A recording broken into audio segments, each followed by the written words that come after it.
Hey, how's it going? Good, how are you? I'm doing great. It's great to be able to catch up with you again. It feels like I just got done talking to you about pain, and now we get to talk about Yeah. hypocrisy. Uh, Time flies, man. Oh, totally. And yeah, I mean, it's great to be able to catch up with you again. I just got the brand new album from Hypocrisy Worship. I just got it yesterday, and I've been spinning it all night listening to it and just really enjoying everything that's going on here. And, even though it's been a while since the last Hypocrisy album, like, you may have made the best Hypocrisy album to date. I just love everything that's going on here, from the production, the songwriting, the lyrics, the musicality that's going on here. I just love everything about it. Whoa, thank you very much, man. Thank you. Oh, not a problem. So, That's cool. yeah. So, with that said, I mean, what was it like to start writing for the new album? Uh, to be honest, I don't know. I can't remember how it ended up, starting, looking back and start doing hypocrisy stuff again.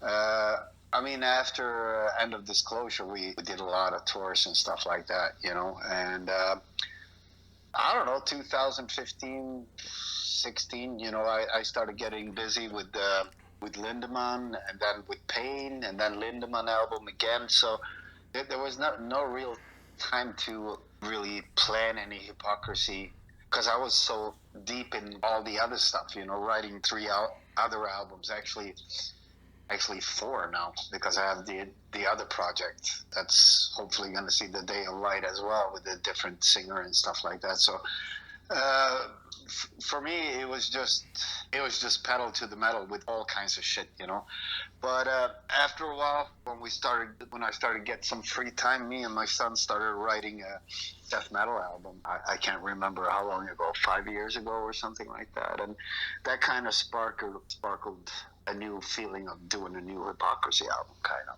I think, even from this project me and my son did, that never saw the light of day. We actually took Dead World from there, that Sebastian wrote. I wrote all the lyrics, of course, but he wrote the music on it, so that's pretty cool. That really is, and it shows the talent that you're leaving behind in your lineage, too. I mean, the fact that he can write such a killer song, and it feels perfect for Hypocrisy, too. I mean, if you never would have known that, it just would have felt like another killer Hypocrisy song. Yeah, definitely. But now when you know it, it feels a little bit more modern. I would say a little bit updated today.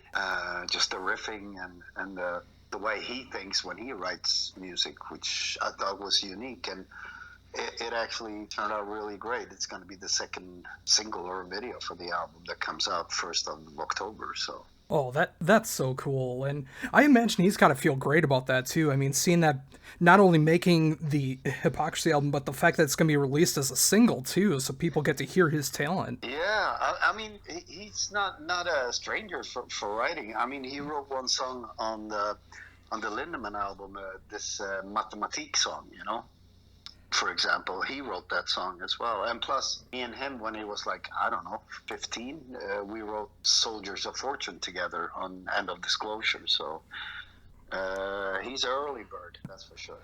I didn't realize that about both those songs. I mean, that is so cool when I'm thinking about that now, and just like listening to how those songs go. I mean, there's a lot of variation that he's got going on. I like that. Yeah, he's really trying right now. He's working on his own solo thing. And the only thing that's missing that he's stuck with is he doesn't have a singer for it. So, he wanted to do something unique. I don't know how many songs he wrote, and I think now he found his unique way. It's really hard to explain what the hell he's doing, you just gotta hear it. It's more, I don't know, more electronic vibes to it. It's really a mix of all kinds of weird stuff, but it's very unique, that's for sure. I hope it will see a light of day one of these days. I do too. I'd be very curious to hear that side of him. Yeah, And yeah, definitely. oh, for sure. And thinking about that as well too. I mean, now knowing that he wrote Dead World. I mean, when you compare it to the rest of the album, like I said, I mean, it just feels so natural when it comes to Hypocrisy, and just hearing the rest of the songs on the album too. It's so great to be able to see it. Like, starting off the title track, and the of course the first single, Chemical Whore, getting a great reception from what I've seen online. And there's such other killer songs on there. I think Another Day it would just be like the perfect Circle Pit song when that finally gets to be played live. The first time I heard it, I was just imagining the Circle Pits going on like the first time I heard the main riff. Yeah, it's got a great groove to it, definitely. I mean, when I started with this, getting halfway through, it's just trying to make better Hypocrisy songs, not try to invent ourselves or anything like that. It's like, when you hear a AC/DC album, you don't want it to sound something different. You want it to sound like AC/DC, but better songs or newer songs or whatever you want to call it. It didn't want to change really anything, just make it better. Yeah, exactly. And I remember when we were talking a few months ago, we were talking about that, and I was just saying that it's so cool that you have like so many different options to be able to explore those things. That way, the natural fans and who have been there from the beginning for Hypocrisy, if they don't like the experimental stuff or hearing anything different from Hypocrisy, they still got Hypocrisy to listen to. Oh yeah, for sure. I mean, it's as Hypocrisy as it gets, I guess. And yeah, like I said, the point of making this album is just making better Hypocrisy songs, updated, and also with the lyrics and stuff, it got a little bit more attention now to all the bullshit that's been going on. And some songs I wrote lyrics. I mean, Chemical Horror, I wrote like almost 3 years ago, the lyrics for it. So, yeah, and you see what the fuck is going on now. And same with Dead World, that was like maybe 2 years ago, and now we're all fucking zombie apocalypse kind of world we're living in. Yeah, it's just it's amazing because not always do you expect like some songs to be like that to have even more meaning now, like years later from the time that you're writing about it, and just seeing songs like that. And the more that I listen to the lyrics of all those songs, it's just like, yeah, it really hits home right now. Yeah, that's strange. There was nothing. It was just things that I saw and what I thought about the whole world, kind of, I mean, of course, there's a few futuristic kind of lyrics in there, like the worship song. It's pretty much about what the cover is saying or showing. That the ancestors that made us coming back. And they have a couple of bones to pick with us. And rightfully so. And and thinking about that too with the album cover, it's just like I'm so drawn to it. I love the use of the colors that's going on there, everything that's going on in the background and the foreground that's going on. I mean, it just feels like the perfect Hypocrisy album cover. Yeah, it does. It took a while to make it. I mean, I started writing it first on a napkin, and then I sent it over to Gerardo at Nuclear Blast, and I asked him to help me, get someone to create what I had in mind. And somehow he got this artist that started going crazy on it, And plus, this was like 3 years ago or something. I remember I was in LA. A few years back, I always went there like a couple of times a year, and actually meeting up with Peter Stormer and sitting in his friend's studio writing music and stuff like that. It was really good for me to go somewhere else to write music than sitting at home that I always do since 1994, in Abyss studio and write music. And this time I wrote like 4 songs in LA. One ended up on the Lindemann album, this... what the fuck is it called? The number 1 song, Plus Signs. Oh yeah. That actually I wrote in 2 hours in LA. Wow. So that's also when I started to fuck around with the cover and thinking about it should be like this, it should be like that, So yeah, it took a while, but I was not in a hurry because I was so busy with everything else. So I spit out my ideas and had people helping me, get my vision out. Yeah, and that's what I've always appreciated about Hypocrisy, especially with the last few albums, is the fact that you are taking your time with every album rather than feeling like you have to rush to get it out immediately, because I think that the more that you do get to sit on the songs and make sure that they're going to be the way that they should be presented on the album and the way that you want them to be, the better they're going to sound. And, like I said before, it's like it was a wait since the last album, but it's absolutely absolutely worth the wait. Yeah, I'm sorry, 8 years, it's insane. But I mean, there's a lot of albums in between there that I've been involved in, and a lot of fucking tours with all these bands.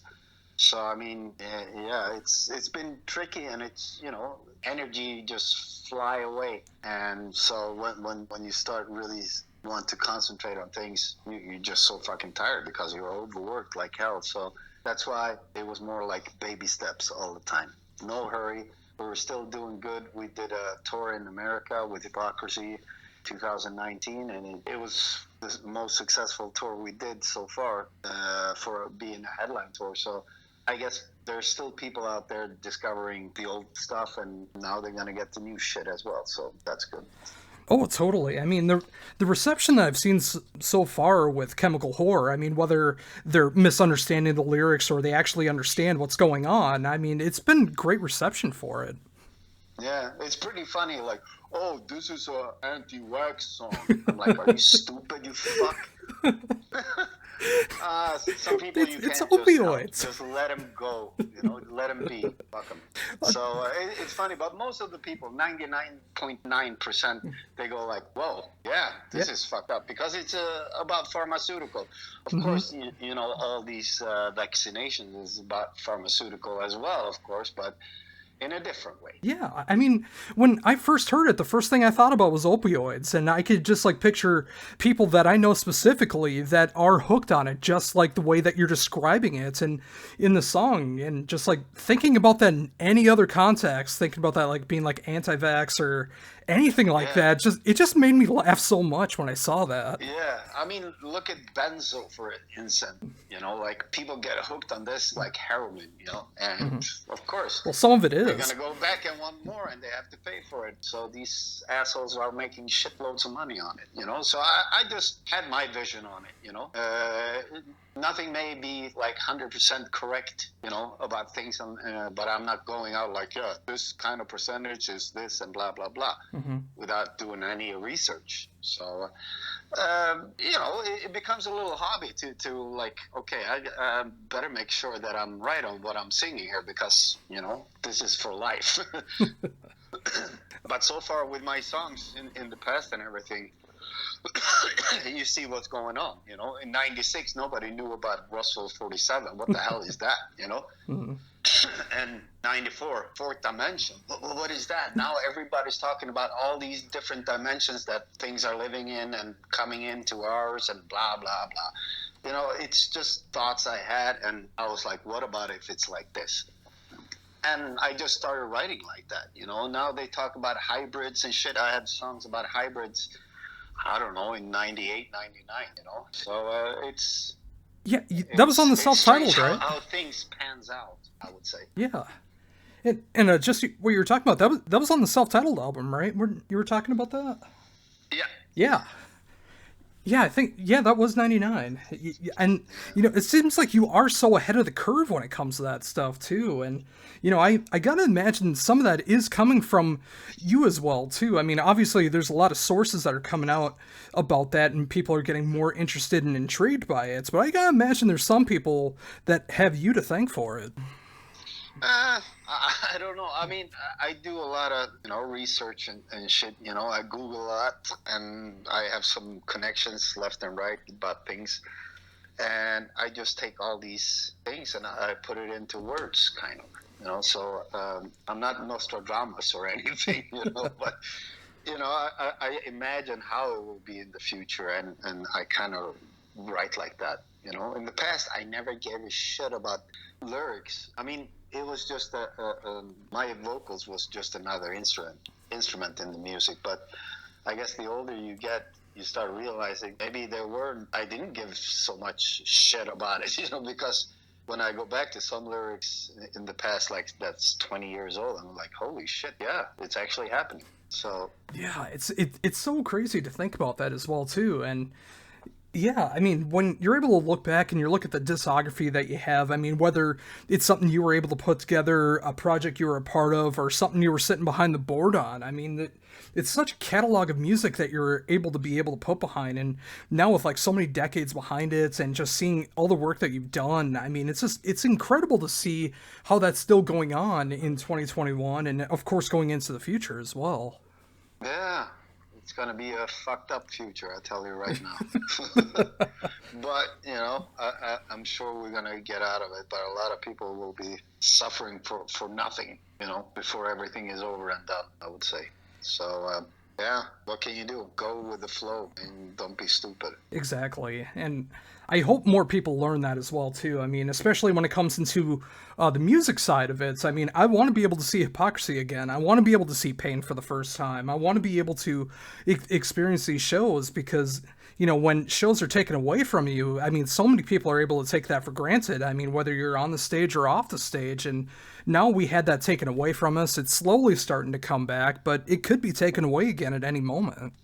Yeah, that's really scary because now I see all these bands are playing for shitloads of people and stuff like that, and I'm just hoping that we won't have another wave of this COVID stuff, so they close down again. And how much does the vaccine do? I see a lot of people who has double vaccination get really sick, and it's like almost like this COVID virus attracts to the vaccine people. I don't know. And you see a lot of anger, a lot of depressions, and a lot of things. It's really a fucked up time we're living in, to be honest. It really is. I mean, I'm so afraid of like walking out my front door some days and just like experiencing the world. It's so much of it. I've been just like staying home, trying not to get sick, trying to make sure that I'm gonna be here for the future. And there's so many things from no matter what side of the equation that you are for anything, it feels like there's so much problems that's going on between any side that nothing's really getting done to make sure that things are going to be able to keep going forward. No, definitely not. It's left against right, right against left, and it seems like it's a battle just to win, kind of who's right and who's wrong, but not to solve the problems. Yeah, and that's always been my problem when it comes to anything where it feels like it's an us and them mentality is because of what you just said. It's more important to be right rather than being able to be have the correct idea and trying to make things work. And I don't know why that's so much more important. Yeah, exactly. So people are blinded by trying, to be the man, so to say, and so they don't think about anything around it. They just want their way of their thinking or their politics or whatever you want to call it to be right, and then they don't give a shit how bad or good it is. I mean, if you look at now at this environment, stupid people in Sweden, they're closing down our nuclear reactors and stuff like that. And guess what they're doing now? Because we have no electricity. We have this energy plants where you burn oil to get electricity. How clean is that? They do 140,000 liters per hour. They burning oil. Is that good for the environment? Oh, of course Because they closed down the fucking nuclear reactor that gives half of Sweden its power because it's not good for the environment. Yeah, but now you're stuck in this shit with your stupid fucking electric cars that you want to fucking charge, but you charge it with fucking dirty electricity. Mm-hmm. Dirty electricity means that it comes from either coal or it comes from oil. Stupid people, Absolutely. Just because they want this. The whole world is going to hell. We have all these catastrophes and there's this and that. It's been like this for thousands of years. Fucking idiots. There will be a flood. Yeah, it's been floods for hundreds and hundreds of years. It comes and it goes. It's natural shit, And there's no preparation for it at all. It's no one learns from history, and that's the biggest problem. No, it's about power. Who can be right and say, yeah, we fixed this because this is the way to do the climate changes. You stupid fuck. How do you think you're going to get these fucking batteries to run if you don't have anywhere to get electricity? All these fucking propellers everywhere, you know. They do like 1% of what you need in your country. It doesn't matter. You want to fucking blast the whole fucking country with fucking these stupid fucking propellers, good luck. But you kill a lot of fucking animals and all kinds of shit with this stuff. Oh, it's so true how that can happen, and people talk so much about like solar power, yet no one's getting behind it to try to make that work, to see if that can even work on a bigger scale. And yeah, I mean, we're going to keep using this dirty energy until we don't have any left, and then we're going to be so confused as to why we don't have anything to run anymore. Yeah. I would say, I mean, nuclear energy today, you can build it so fucking safe than in the past, in the 70s and 60s and 80s. It's a huge difference today, you know, but they don't want to consider that. And I mean, solar panel, sure, you know, just make sure you have a lot of fucking sun there. You know? I mean, for every household, it's a perfect solution. But when there's people living in apartments and stuff like that, you can't put up your own solar panel. Where are you going to fit it? No? On the balcony? It's impossible. So they have to figure this shit out before they close down clean energy. Exactly. And, you know, thinking about that too, when it comes to nuclear power, I think it's about like 35, 40 minutes north of me is a nuclear power plant, and that does a lot of good around here. Yeah. So, I mean, it's all about, you know, doing it right when you build these things. We have no other choice. We got water, we got these fucking propellers, we got solar energy, and that's it. So we're very limited, and no one tries to come up with anything new or anything that's more beneficial to this. Yeah. So it's a lot of shit with this, with the lyrics, because a lot of people making a lot of fucking money on this environment shit, you know. They shouldn't make money, you know. It's true. They earn so much fucking money. Same with the COVID shit. There's people that are making so much fucking money out of chaos, and it's been like that. Same in the World War I and II, you know, people who distributed this and that for armies and stuff, they made so much fucking money. So my conspiracy is like, let's start a war so we can make some money. Let the people suffer and let them die. Fuck them all, as long as I get money. And just like we were talking about a little bit ago, it's all the more reason for our ancestors to come back and kick our asses, because we really need that right now. Yeah, I think so too. It's crazy. I mean, we could blow ourselves up back into Stone Age any fucking day, you know, because there's so much tension between all these fucking countries, and everybody's so fucking hyped up on saving everybody except their own country. And that, you know, with this also the greener way to live and stuff like that, it usually backfire and becomes the brown way to live, you know. Oh yeah, I mean, you can take a good idea and it becomes such a horrible idea, but all because of who's behind it, how they can control it, how they can use it for evil and use it for power, and there's so many bad things that can come from it. Yeah, the best way to control people is fear.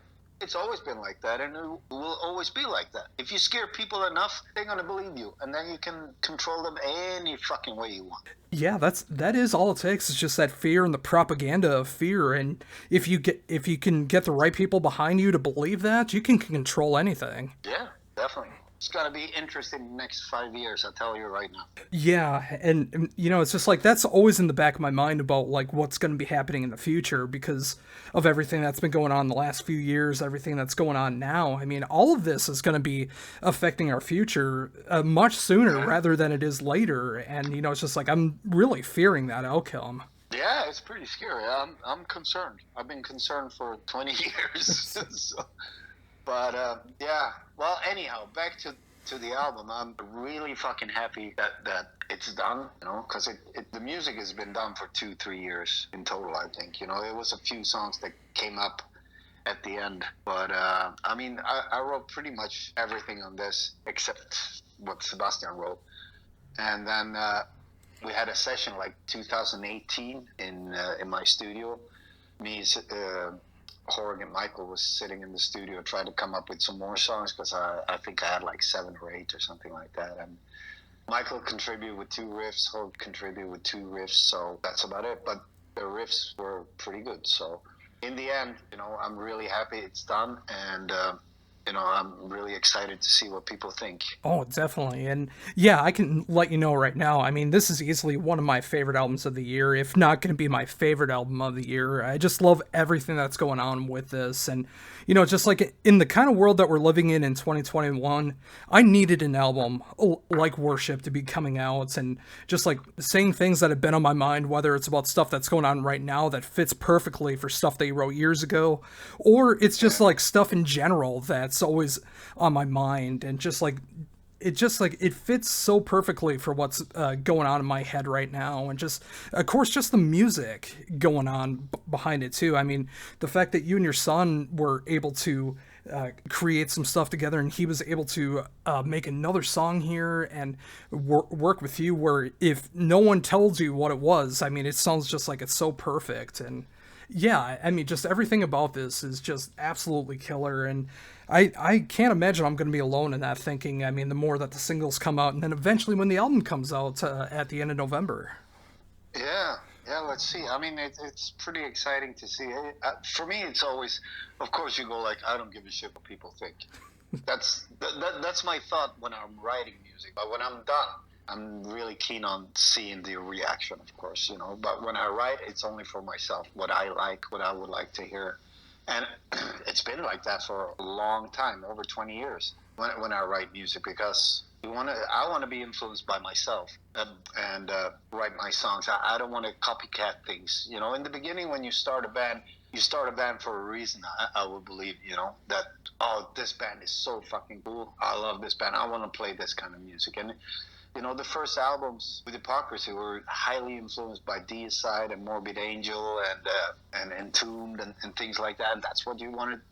You wanted a band that sounded like that. So it was kind of a mashup on the first two albums of these three bands, plus a lot more bands, of course, at that time.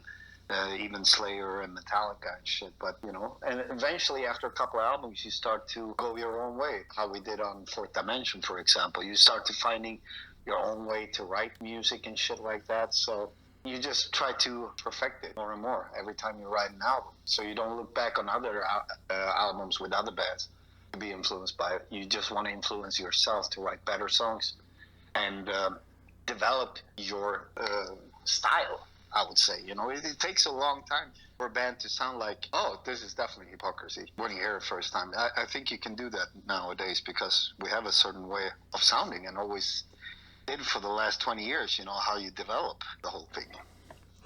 And it's such a great signature sound when it comes to that as well, too. I mean, even if things do sound different, whether it comes to a production or the songwriting that goes into it, whether you're starting off slow, whether you're starting off with blast, whatever the case is, I mean, it's going to have that signature sound that you're able to develop, whether you're behind the board or writing or whatever the case is. And it's so great every time that it comes out because it just continues to, even though it maintains that core sound, it still evolves, and I love that. Yeah. I guess the way I write music, I always did, it puts a certain signature to it, I guess. It's like a watermark kind of that you can't get rid of. If I would love to write something that nobody could guess it was me who's been writing, but I guess I try to stick with what I'm best on for Hypocrisy, at least. This is how I want Hypocrisy to sound like. This is good songs. I love them. Let's see what the other people think now. Oh yeah, and I think you've achieved that in the other works that you've done too. I mean, whether it's the songs you've written for Lindman, whether it's Pain. I mean, I especially going in blind, I wouldn't have guessed necessarily that you were behind all the songwriting when it comes to that, because it's so varied when it comes to that. But knowing that you have this appreciation for different styles and you want to be able to expand what you're able to write, I mean, I've always admired that, and I love the fact that you still continue to do that. I mean, with Hypocrisy, obviously maintaining that signature sound, but, everything that's going to be going forward, like your upcoming project, which I can't wait to hear the full details on, and anything else that you got going forward, I'm sure it's going to have that. Yeah, maybe. I mean, for me, it's very important to try a lot of different things. just to prove to myself that I can do it or not. Sometimes you jump into something that you want to try to write and you see like, oh shit, I can't fucking do it. But you try at least, and then it comes out as a certain different kind of way. Anyhow, you come in between, in the middle of it, sort of. It's hard to explain. Sometimes you have a vision of what you want it to sound like, but it turns out in a different way. And most of the time it's like, oh, that's not bad. It's a little bit different. Cool. Is there any examples like that in particular? Like, I'm assuming it's all stuff that was left on the wayside or whatever the case is. But like, was it just like writing for yourself, or was it like writing for a project, or anything like that? How do you mean? When I try different things that I have no clue about? Yeah, or if you try it and it turns out different than what you thought it was going to be. Either way. Yeah, I mean, a lot of Pain songs, because that's just a huge fucking experiment. I have no clue where it goes every time I write a Pain song, and that's how it's supposed to be. That's my open book, so to say. There's no rules. There's nothing. I can just write whatever fuck I want. And it was the same thing. Like playing. Writing "Have a Drink on Me" with slide guitars and shit. I never done that before. I just wanted to try it, and it turned out pretty cool. I thought People so. like it. They see it as a party song, and which I thought too when I was writing it. So, I mean, there's a lot of different examples, like "Coming Home." What the fuck is that? or "Starseed." I never wrote shit like that, But in the end, when you've done it, and I feel it's refreshing, and it feels like it's not me. It's like someone different, like early David Bowie shit or whatever, I just wanted to try these strange things. And that's why I love Pain so much, is because you do attempt those things. And it's just like, I have such a broad sense of what I love to listen to, and I love being able to hear that experimentation. And especially when it works out, it's just like such a great thing knowing that you can try these different experiments and it does work out. And yeah, when I think about like every Pain album, you can't compare two albums because they all sound so different, but it's so cool to hear them together. Yeah, and that was the whole idea, because I had Hypocrisy, and it should be in a certain frame, I don't want to develop it into Dream Theater or something like that, you know what I mean? I want to keep it. I mean, Hypocrisy's never been really 100% death metal. Okay, the two first albums maybe, but it's been experimental death metal, I would say. It has a foot in there, but it also has a foot in the I don't know, stoner kind of things in the 90s, but still heavy shit. So, and very melodic as well. So I don't know what Hypocrisy is, but a lot of people say, oh, it's death metal, but it's more than that. It's a lot of different shit in there, but still it's brutal, and that's what I like. Oh, absolutely. And yeah, I mean, when I think of Hypocrisy, I think of like the fact that it is metal, but it's got like, it's so many great melodies and harmonies behind it. It's got so many great brutal moments behind it. I mean, I love the fact that I'm hearing such blasts on worship and amongst like songs that are slower and faster than that. I mean, it's just it's just like it just sounds like Hypocrisy to me. Yeah, definitely. I mean, a lot of songs are very doomy and shit and very dark, but I like that. It's got to have a lot of feelings in it. The melody gives you a certain feeling, like melancholy or whatever, or brutal. You want to go out and take on the whole world, or it's filled with shitloads of feelings, I would say. Oh, for sure. I mean, you can take a song like Gods of the Underground, which I think is such a perfect closing track, and you compare that to something like Another Day. I mean, it's just like those are two very different songs, but it's just like they fit so well together when you have that ebb and flow of an album, which is still so important. I really love that the album came out in this roller coaster feeling. It's not two songs in a row of the same kind. It's all of the songs are spread out, so you get a good feeling to it. I would say, that was for me. After writing one fast song, then I want to jump over to a slow song or a mid song. And when you're done with that, you want to jump. So you kind of ping pong. When you're done something, you want to do something different. Yeah, exactly. And, it's just like, I love when an album can flow like that too. I mean, whether it's doomy or whether it's more brutal, whether no matter the topics that you're talking about. I mean, there's so much value when it comes to this album in particular, and it's just like even though the songs were written years ago, I mean, the fact that some of them hold up even better now in 2021 than they would have back in 2018, 2019. It's just it's so crazy how the world can work sometimes, but I think that's going to make the songs even more appreciated now because of everything that is going on right now. Yeah, I mean, he released a song in 2018, like Chemical Horror. They're like, what are you up to now? Why are you singing about this?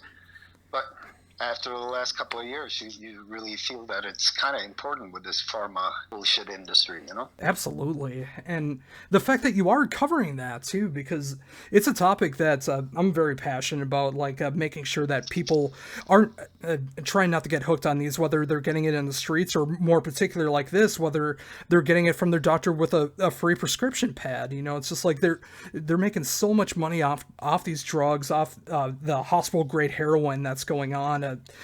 Something I almost fell into when I was in the hospital for a few weeks, and it's just like it's that stuff that's related to me, and I the fact that you cover it just means a lot to me. Oh, okay, cool. That's cool. Yeah, totally. And yeah, I mean, I'm glad I never fell into that route, but it was very close because that hospital grade heroin, I mean, it's rough stuff. You feel good for a few seconds, but it makes you feel like death right after it. And, it's just like people chase that high so much. And when you got those big corporations that are trying to get everyone hooked on it, they don't care if they die because there's going to be more people that are going to be going through similar pains. And yeah, I mean, if more people are able to tackle that, I'm so appreciative of that.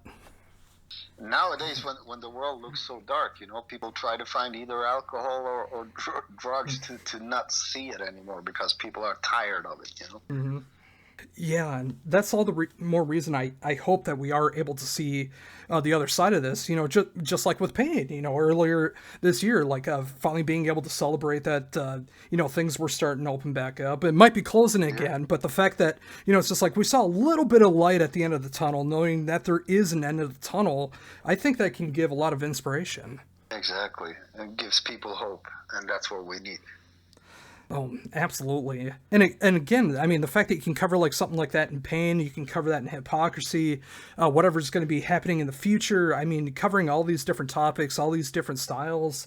I just love the fact that you're still going forward with it. I mean, I know how hard it can be, from the ups and downs of being in music, being an artist, living life on Earth can just tear you apart alone. And the fact that you're still going on with it, you still love doing it, you still love being able to be behind the board and work on things with Abyss Studios. I mean, it's just incredible. Yeah, I mean, I'm very fortunate to been doing this for 30 years. I didn't have a normal job for 30 years. It's been either studio or touring. So I'm really fortunate that it's been working out great. I mean, nowadays I don't do too much productions because I really don't have any time, kind of. And there's nothing exciting that I get offered. So it's for me, as a producer, it's hard to develop unless I have pain, where I can just go bananas with it and learn things while I'm doing it. But, recording bass, guitars, drums, vocals,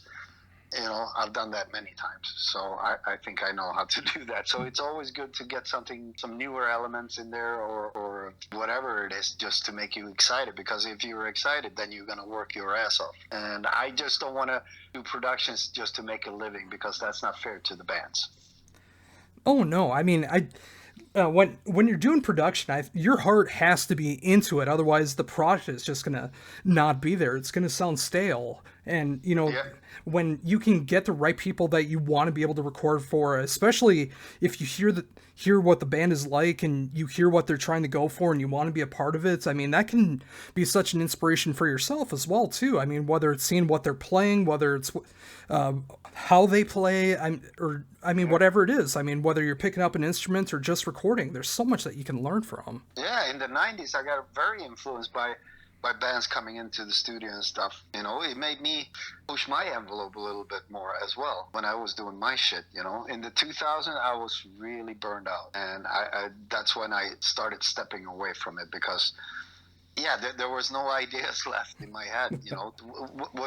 What kind of food can you make out of the same recipe, kind of, and my brain was just overworked. Yeah, and thinking about that as well now in 2021, I mean, there is a lot of bands that are still trying to create the same style where, I mean, a lot of times it's unrecognizable with what they're doing, especially when it comes to, when it's reamping or resampling the drums or the same kind Yeah. of production style. It's like you might not even be able to tell who the band is if you recognize the band until someone tells you what the band is. Yeah, I call these laptop productions. You know, That sorry to say that, but it feels very stiff, and it feels like a drum machine with some overheads on it. And guitars are usually in the plug-in or something like that. I really still try to. Maybe I'm a slow follower, but I still try to keep it organic, that it feel. I use real amplifiers. I fuck around with it forever instead of just taking the plug-in where it sounds, well, that's good, but everybody else sounds like that. So for me, I hook up like 3 or 4 Marshalls, and I don't know how many microphones and pedals and shit, and I'm sitting for a week just to get the best sound out of it. And that's for me, not trying to be lazy. Same with drums, Okay, sometimes you have to put some samplers under the real snare or kick because, you're not a machine when you hit. You can't hit constant, all the time. There's no drummer that can do that. So you add a little bit on top of it just to get it stabilized. Oh, it's so true, and I know that from the drums too. Like, I have many friends that have went into the studio who decided to not ever put on new drum heads or being able to clean up their cymbals or look at the hardware, and you can hear like the drum shells. You can hear all the hardware rattle when they do a drum fill. Yeah. When they could have just fixed that up, and you wouldn't have heard that. Yeah, yeah. So they trigger everything instead, or replace the sounds so they don't have no leaks for nothing or anything. But it's for me, it's this laptop productions that I call it. They all sound the same. Yeah, and thinking about that again when it comes to worship, it's like I don't hear any of that. I mean, all of it sounds so natural because it is natural. I mean, it's you spending the time creating the tones that you're looking for. It's a real drummer playing real drums, and that can become such a lost art. But I just love the fact that people still care about having that real feeling behind it rather than making sure everything is quantized. And yeah, just like you said, like with the laptop recording, I mean, I want that real feeling, whether it's analog or digital, you can still get that real feeling behind it as long as you actually play. Yeah, it's the same with guitars. When I record them, I try to set them good. I don't want to quantize all the hits and things with the guitar. I mean, the more loose they are, the wider the sound gets. The more you tighten it up, the less wideness it gets into it for some reason, I think. So for me, I don't care if I'm little, out of the timing here and there. It just makes it more wider, the sound. And that's what it should be about too. I mean, hearing the wideness of the sound, hearing the range of sound that's going on behind it too. Like hearing tones that you wouldn't get if you cared so much about the quantizing and everything else that's going behind that. And like with a drummer, if he's not playing exactly on tune for, like he's a little bit behind or a little bit forward, I mean, that's what makes it feel real rather than just like being exactly like a machine, because you can program a machine to do that. Yeah, a lot of people are like, I try to play with get the drummer to play with the click. I don't care if it goes a little bit out and a little bit in, and then I put guitars on top of it, and I go with the drums, not with the click, because I will not quantize the drums 100%, because it will just become this soulless shit, But everybody's different. Everybody thinks and likes different things. So I'm not holding anything against anybody. It's just the way how I feel, when I do things.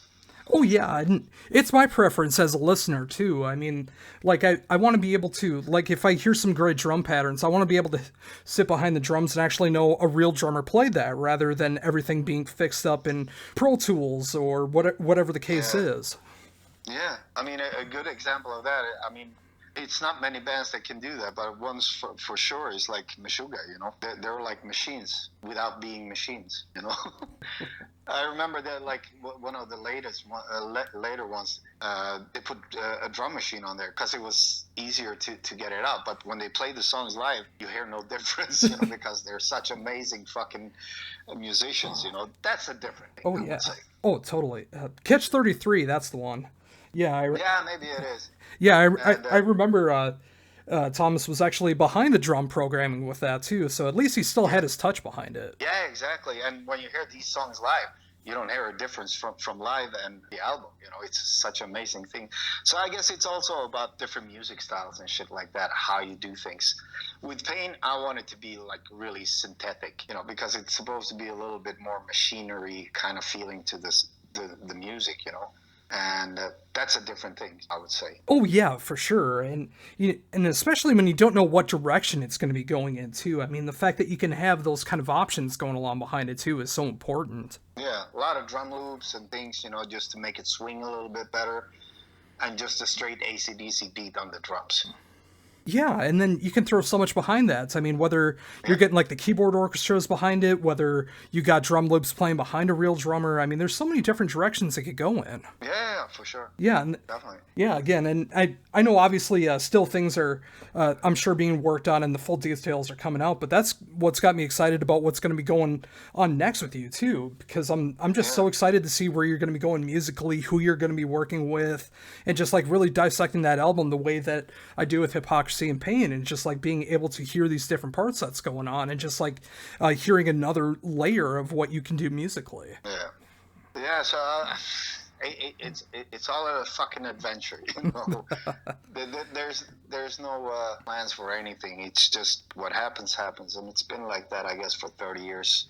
In my state of mind, just go with the flow. When you have a feeling, you get it out on tape and try to document it so you don't forget it. And then a year or two later, it's on an album. And there's no thoughts behind it. It's just what you have in mind at the moment when you write it. Yeah, and just being able to say that you have an album and you stand behind it when it is done, and it's something that you can actually be proud of after you get done recording it too is so important. I mean, having your heart and soul behind it.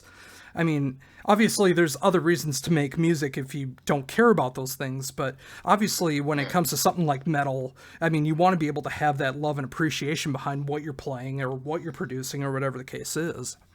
Yeah, and this album was not about being a political album or about what's right and wrong and blah, blah, blah. It's just my thoughts, and I want to share with people and see if they have the same thoughts as I do, you know. I've never been politically involved, you know, left or right or whatever, you know, marching in the streets or anything.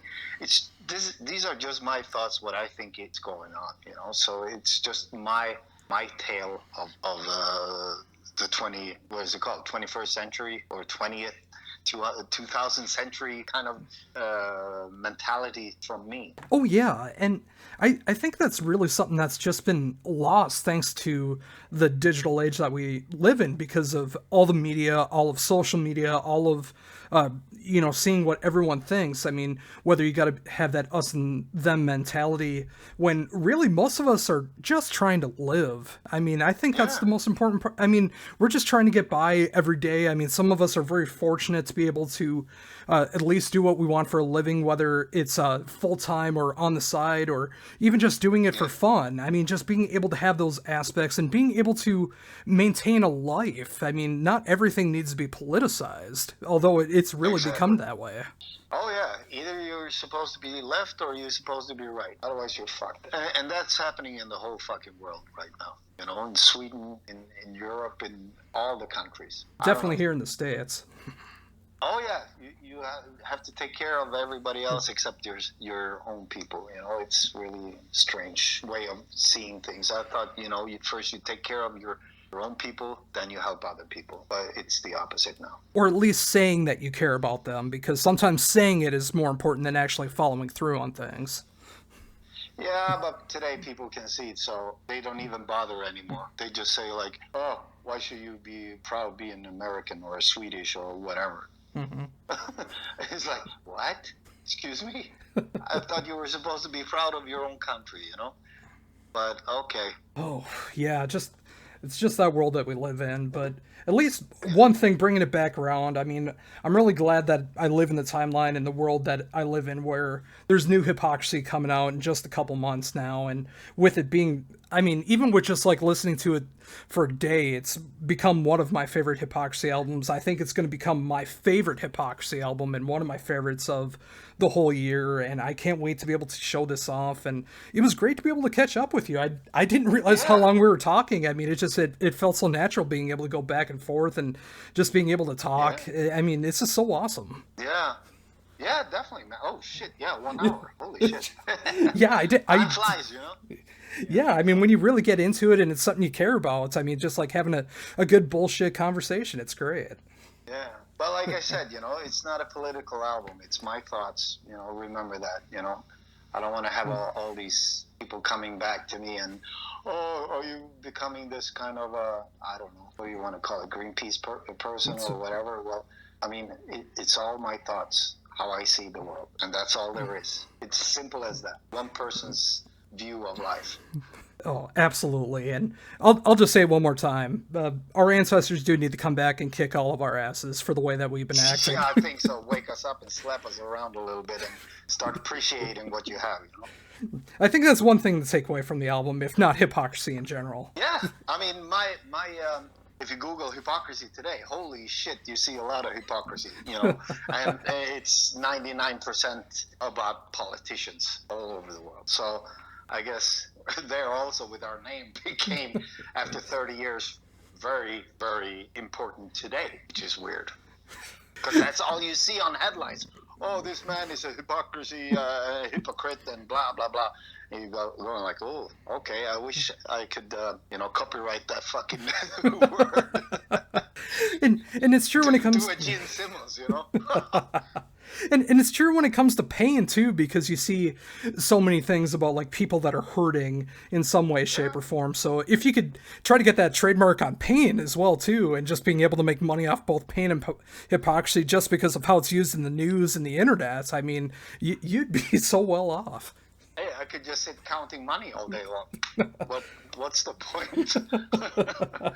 Yeah, like I said, it's a scary fucking world right now, and I just hope people use their brains and don't watch too much news about certain things left and right, and just stay with their common sense. Yeah, and I know that's true of me. It's I haven't been able to watch local or national news in years because it's just like it can infuriate you no matter what side that you're a part of, or if you're just like going and living life. I mean, there's so many things on every TV channel or social media that can just piss you off so much that, and if it's really important things, you're gonna hear about it somehow. You don't need to tune into the news every day and just like fall into whatever traps that they're going for. You're gonna hear about it. Yeah, that's my problem. I'm following everywhere in all the countries and all the time, all shit, and it takes a toll on you. That's for sure.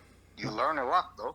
Oh yeah, you definitely do, and it can lead for inspiration on the way you live life, and and again, just like seeing things throughout history. I mean, whether you're covering our ancestors, whether you're covering opioids, whether you're just covering life in general, or whether it's positive, like with the latest pain, whether it's more of the negative stuff that's going on with hypocrisy, whatever is going on, it's just, again, just like about living life and, having your thoughts about life too, but just being able to live life. Yeah. Yeah, that's gonna be a luxury to be able to just live your life, Yeah, especially in the day and age that we're living in and not knowing where our future is going to go. I mean, just like being able to go towards the luxury of living your life is just something that we can all try to strive for, whether we can do it or not. Yeah, exactly. Let's see what it brings, man. Yeah, totally. And with that, with an hour in, I think that's probably good for right now. I mean, I could probably keep going for hours, but I know you got a lot of press that's going to be coming on all the way up to the album. So I appreciate you taking all this time to be able to talk to me about Worship coming out at the end of November through Nuclear Blast. It's been a hell of a great time being able to talk to you. It's always great being able to catch up, and whether we get to talk again for Pain or the next Hypocrisy or the next project, or if I get get to see you next time you're able to play Minnesota again. I'm really looking forward to it. Yeah, definitely. I mean, we have something coming up before the summer in America, so it will be announced later on, and so on. We'll definitely go out for sure. Oh, fantastic. Great note to end on. And again, I thank you very much for being able to do this. I can't wait to be able to show off this interview, being able to play the singles off the album, being able to promote it at the end of the year for my best of list and everything that's going on with that. And again, I just thank you very much for taking the time. Yeah, thank you for your support, man. Oh, I'm glad to do it. I mean, anytime that you got something to promote, if there's a way I'm able to promote it, I definitely want to be able to help. All right. Thank you, man. Oh, not a problem. I hope you have a great rest of the day when it comes to that as well. You too. Stay safe, bro. Oh, you as well. All right. Bye-bye. Okay.